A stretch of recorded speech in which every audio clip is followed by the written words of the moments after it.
Hello, I'm Death's Arrow, and this is a WoT I'm Thinking Debrief for the week of March 10th, 2013. One of the things that I mentioned in the most recent match of the week was calculated risks. It's one of the things that separates average players from good ones. This encompasses a wide range of situations within the game, from knowing when there's a mismatch at the beginning of the match that can be exploited, to seeking opportunities for a backfield run, to taking advantage of openings for flanking opportunities. It really runs the gamut. As the name implies, these tactical choices can be risky, and they will fail on occasion, sometimes more often than not, so don't be discouraged when they don't work out. Learn from those mistakes. Figure out why your tactic failed and what you could have done differently based on what you missed when you made your decision to take that risk. I'm going to break down a couple of different scenarios in which I took a calculated risk, explain why I took the risk, what happened, why it worked out or why it failed, and in the case of failure, what I could have done differently. The first scenario that we're going to look at has been running in the background. I'm driving my Object 704 on Ensk in an encounter battle. I platoon with Jovial, Madness, and Z Commander. Jovial and I are planning on going down the 1 column and handle any enemies on the far side of town, or stop the enemy if they try to fast cap. A cautious approach is typically in order, especially so in a TD, although the Foch is a good brawler. Looking at the minimap, our Chaffee has made a run up the middle, encountering light resistance. As we round the corner at H1, I notice the lack of tanks in town and make the call to push hard up the 1 column.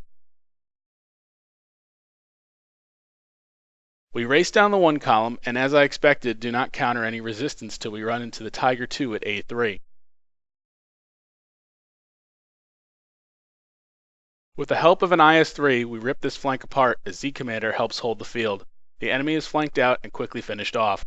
This scenario occurred because the enemy didn't send enough tanks to town. I knew this to be the case based on our Chaffee's scouting run early on and paying attention to the minimap. I made the call to roll hard down the flank to box the enemy in. It didn't hurt that I had a platoon mate for support.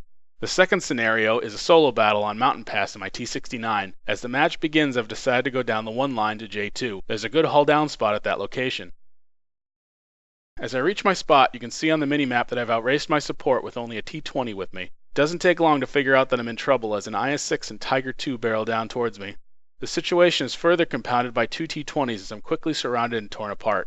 This is a cardinal sin in World of Tanks that happens all too often. A tank outraces support, keeps going anyways, and gets destroyed. While I wasn't exactly expecting this many tanks to push in this direction, I shouldn't have pushed this far given the lack of support. I compounded my mistake by not immediately dropping back once I knew I was in trouble. The enemy pushed hard and easily overwhelmed me, which was smart for them to keep pushing based on the lack of tanks on this flank. The right way to handle a situation like this is to fall back as soon as you know you've pushed into a mess. You can see where the T-20 was when I died, back behind cover, which is exactly where I should have been rather than getting pounded. The third scenario is a platoon battle on Redshire, my Comet. I platoon with Jovial Madness again. As the battle gets underway, I've decided to push to Z0, as the enemy is lacking fast tanks that would be a threat to me.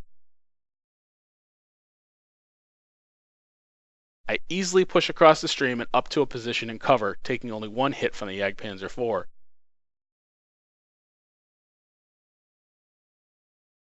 After unsuccessfully trading shots with the Jagdpanzer IV, I make the call to push up. I have 4 tanks supporting me, and I want to keep them moving forward as well as give them targets to shoot at.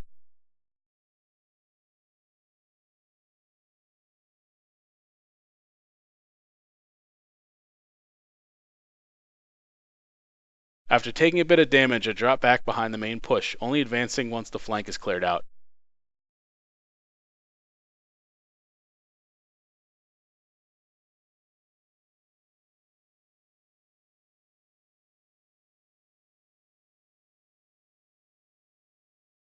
As we finish off the Su-152, the enemy team is being routed on all fronts. I take out the enemy arty before finally being taken out by an Su-122-44. I've successfully used this tactic a number of times on this map. It only works when the enemy fails to compete for C8 and camps the hill. Had I encountered more resistance at the stream crossing, I would have pulled back at that point. The fourth and final scenario is a solo battle on Fjords in my T-71. After sniping at E4, I notice a hole in the enemy lines in the middle of the map. I waste no time easily pushing through under enemy fire and into the backfield. I quickly knock down the enemy Sol Arty unit and begin to reload as a Type 59 has come back after me. I wait for the 59 to close before I make my move to escape. I know I can take a hit, so I don't have to do anything too fancy. I get my revenge on the 59 as our Pershing distracts him, allowing me to circle him and finish him off. This was a read and react situation. I kept an eye on the minimap and knew that there was a hole to exploit. I jumped right on it and threw to the enemy backfield. This allowed me to take out their arty and pull to Tier 8 off the front lines, hastening the enemy's demise. Pushing to the enemy backfield and capping can also be very effective to pull enemy tanks off the front lines. Thank you for watching this WoT I'm Thinking Debrief. Stay tuned for more content soon.